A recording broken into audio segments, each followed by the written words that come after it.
Olá, o presidente da primeira turma do Supremo, ministro Cristiano Zanin, marcou para terça-feira, dia 25 de março, a análise da denúncia apresentada pela Procuradoria-Geral da República contra 8 acusados de tentativa de golpe de Estado, entre eles o ex-presidente Jair Bolsonaro. Ontem, o ministro Alexandre de Moraes, relator do caso, liberou o processo para julgamento presencial. Nessa etapa, o colegiado analisa apenas se a denúncia atende aos requisitos legais para a abertura de uma ação penal contra os acusados. E no Distrito Federal, um professor agredido por 2 alunos por impedir que eles... Interlocutores de Jair Bolsonaro dizem que já esperavam um processo acelerado. Mesmo assim, a rapidez surpreendeu. O cenário é tratado nos bastidores como um massacre do Supremo Tribunal Federal. Apoiadores do ex-presidente acusam o STF de adotar um rito processual com uma trajetória atípica, nunca vista antes. Como exemplo, citam que a denúncia foi apresentada numa terça-feira à noite e que a delação premiada de Mauro Cid, ex-ajudante de ordens de Bolsonaro, teve o sigilo retirado no dia seguinte. Também citam a manifestação da PGR no mesmo dia das últimas apresentações das defesas dos denunciados. Além disso, a liberação do julgamento por Moraes, relator do caso, foi no mesmo dia. E horas depois, o Cristiano Zanin, presidente da primeira turma do Supremo, agendou o julgamento. Bom dia, senhoras e senhores. Hoje é 15 de março de 2025. São 11 horas da manhã. Enquanto o clã Bolsonaro faz ameaças vazias, a primeira turma já mapeou todas as suas estratégias e deixou a sua pronta para o dia 25. A estratégia das defesas dos golpistas era muito previsível. Barroso negou agora o 5º pedido de Bolsonaro para impedir Moraes, assim como a anulação da delação de Mauro Cid e a transferência do julgamento para a primeira instância. Para julgar a trama golpista, Zanin adota rito extraordinário e convoca 3 sessões seguidas da primeira turma do STF. A análise irá correr de forma presencial na primeira turma do STF. Como a denúncia será invariavelmente aceita, Bolsonaro e os demais investigados irão virar réus até o fim do mês. A primeira turma se prepara há quase 10 dias para o que anunciou nesta semana. Ministros da primeira turma do STF receberam HD e estudam material da trama golpista há mais de uma semana. Enquanto isso, a ficha dos bolsonaristas começa a cair. As ameaças param e muitos aliados estão pulando fora, a começar pela mulher do chefão. Antes de prosseguir, eu quero pedir a você que acompanha o blog da Cidadania, que se inscreva no canal, deixe seu like, compartilhe este vídeo e assista ao vídeo curto sobre a campanha do blog da Cidadania para se estruturar para o julgamento de Bolsonaro e para a guerra de 2026, que depende de você. E vamos em frente. O juiz Sérgio Moro decidiu excluir as provas levantadas para identificar a fonte do blogueiro Eduardo Guimarães. Ele antecipou a operação policial contra o ex-presidente Lula em março de 2016. Na última terça-feira, o blogueiro foi levado coercitivamente para prestar depoimento na sede da Polícia Federal em São Paulo.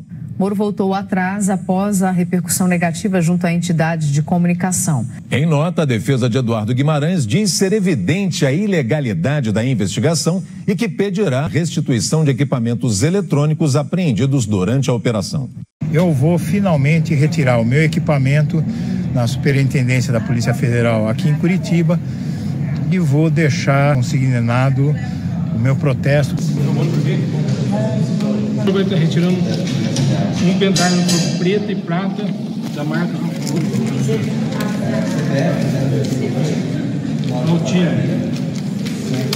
Apaguei. O notebook da Dell, o tag. E hoje eles estão me devolvendo meu equipamento e não acharam nada contra mim. E eu tive que vir de São Paulo a Curitiba para recuperar o que era meu, que me foi levado indevidamente. Senhoras e senhores, eu quero pedir a todos que me assistem que considerem fazer uma doação ao blog da Cidadania para que nós possamos terminar de comprar novos equipamentos mais modernos, porque eu estou me aguentando com esses que eu recuperei das mãos da Polícia Federal lá em 2017, que já estão ficando muito velhos. Com a ajuda do público, eu já comprei o primeiro de 3 computadores, são máquinas caras, ainda tem algumas câmeras, iluminação, algumas coisas que precisam ser compradas. E se você não tiver contribuído ainda, puder contribuir, continuar contribuindo, que a gente está fazendo um financiamento aí e vamos nos socorrer de quem nos acompanha para pagar as parcelas dessa compra de equipamentos. Senhoras e senhores, eu agradeço a atenção e vamos em frente. O Eduardo tem o blog da Cidadania, que é um blog muito importante, que tem milhares de seguidores, já prestou grandes serviços. Aliás, é outra coisa, doutor Moro, que é importante o senhor saber o que eu penso. Eu vi já alguns depoimentos, aí eu vi a busca e apreensão na casa do jornalista Eduardo Guimarães. Os ministros do STF são juristas experimentados, magistrados experimentados, e não vão se deixar enganar por chicana jurídica. Chicana jurídica é tentativa, entre outras coisas, é tentativa de atrasar um julgamento com pedidos que sabem que será negado, mas são feitos para esticar a discussão.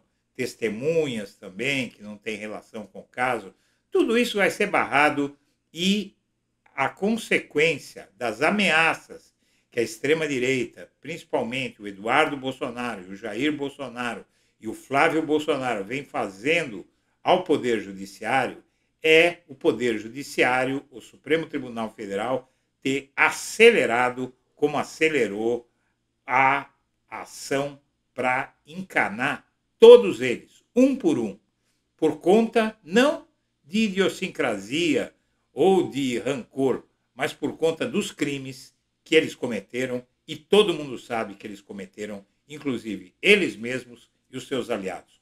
O Barroso negou o 5º pedido de Bolsonaro para impedir Moraes.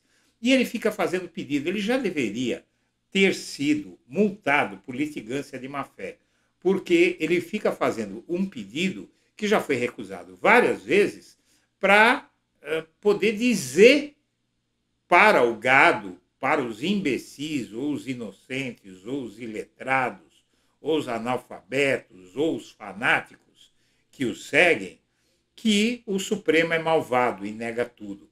Mas eles já pediram a primeira vez, não devia pedir de novo, já pediram 5 vezes e vão pedir outras. Só que isso está tendo um preço, eles estão pagando um preço por isso. E o Supremo se preparou muito para o que vai começar agora, neste mês. A defesa do ex-presidente voltou a pedir o afastamento do relator do processo que apura a tentativa de golpe. E o STF inteirinho já recusou isso, inclusive os ministros que o Bolsonaro indicou. É uma palhaçada. Para julgar a trama golpista, o Zanin que eles tentaram tirar do julgamento, adotou um rito extraordinário e convocou 3 sessões seguidas da primeira turma. O processo vai correr muito rápido, porque 3 sessões seguidas dá para fazer em uma semana, porque eles aumentaram a quantidade. Na verdade, são 2 sessões por semana, se não me engano. Era uma, parece que passaram para 2. Então, em 2 semanas, a primeira turma vai concluir isso. A análise vai ocorrer de forma presencial na primeira turma do STF. Caso a denúncia seja aceita, Bolsonaro e os demais investigados irão virar réus. O presidente da primeira turma do Supremo e o ministro Cristiano Zanin já iniciou a estratégia de ampliação do número de sessões do colegiado com o intuito de julgar a trama golpista. A marcar a data do início do julgamento da denúncia para o dia 25 de março, Zanin convocou 2 sessões extraordinárias.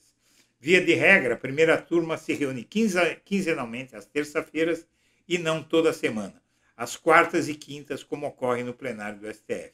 O número de encontros, porém, pode mudar caso o presidente do colegiado entenda ser necessário para abarcar um número maior de casos. A ideia de ampliação do número de sessões por Zanin estava em estudo, desde o início do ano.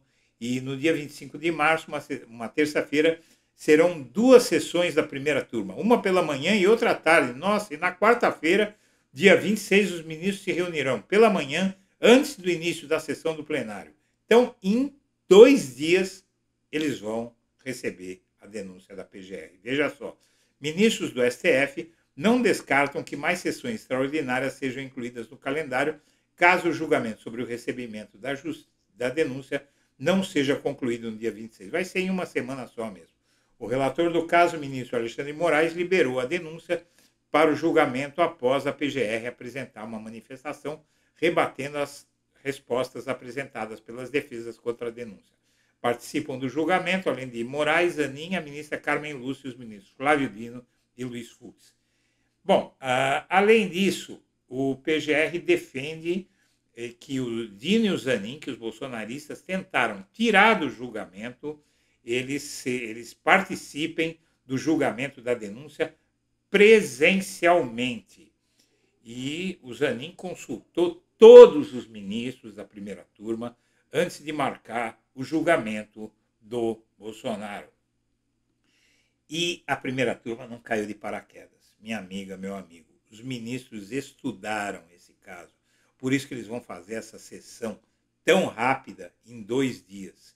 Simplesmente porque eles estudaram esse caso já há muitos dias e sabem muito bem o que vão decidir. Os votos deles vão estar prontos. Então serão essas 3 sessões em 2 dias, provavelmente, para a leitura dos votos que devem ser extensos. Ministros da primeira turma receberam HD, estudam o material da trama golpista há uma semana, mais de uma semana, né? A matéria foi apurada, foi divulgada dia 14 e foi apurada dias antes. Então, eles estão há mais de uma semana estudando esse caso.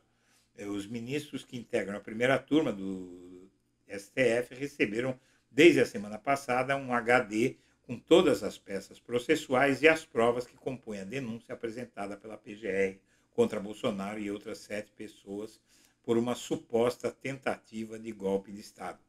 O jornal Globo apurou que o material foi entregue aos ministros pelo relator da trama golpista, Alexandre de Moraes. Além dele, compõe o colegiado a Carmen Lúcia, Flávio Dino, Cristiano Zanin e Luiz Fux.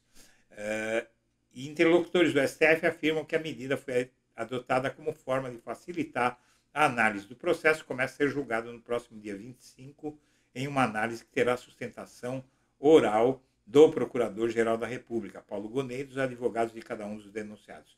Diante da gravidade do caso, Gonet fará ele mesmo a manifestação perante a primeira turma, que terá sessões extraordinárias de julgamento convocadas pelo presidente Cristiano Zanin. Vai ser televisionado isso.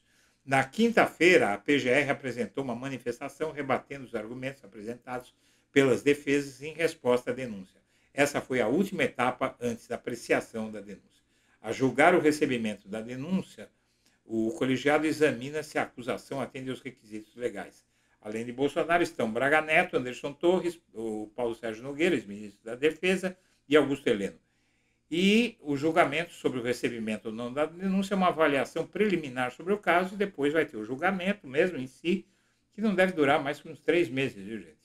O Jair Bolsonaro não tem muito o que fazer, porque a produção de provas é extensa e as defesas dos golpistas foram muito ineptas. Eles simplesmente se concentraram em tirar o foro do STF, em tirar o Moraes da relatoria e em anular a delação do Mauro Cid, que já tinha sido negado antes. Então, eles não responderam a nenhuma das questões levantadas pelo PGR, o julgamento vai ser muito rápido. E é por isso que os bolsonaristas já está caindo a ficha. A Michelle pulou fora do ato de amanhã, que pode dar até cadeia para muita gente lá, e tem gente falando que algo pode acontecer na manifestação de amanhã, que vai ser uma manifestação, ninguém sabe qual vai ser o tamanho, ninguém acredita que vai ser uma grande manifestação. Seja como for, grande ou pequena, o fato é que é preciso ficar muito de olho no que vai acontecer amanhã, porque há gente achando que eles vão tentar fazer algo parecido com a fakeada.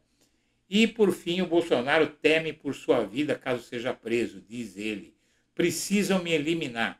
Ele já sabe o que vai acontecer e aquele ar triunfante dele, passeando de jet ski e ameaçando as autoridades com o Trump, já está começando a mudar. Senhoras e senhores, eu agradeço a atenção e deixo meu abraço para todo mundo.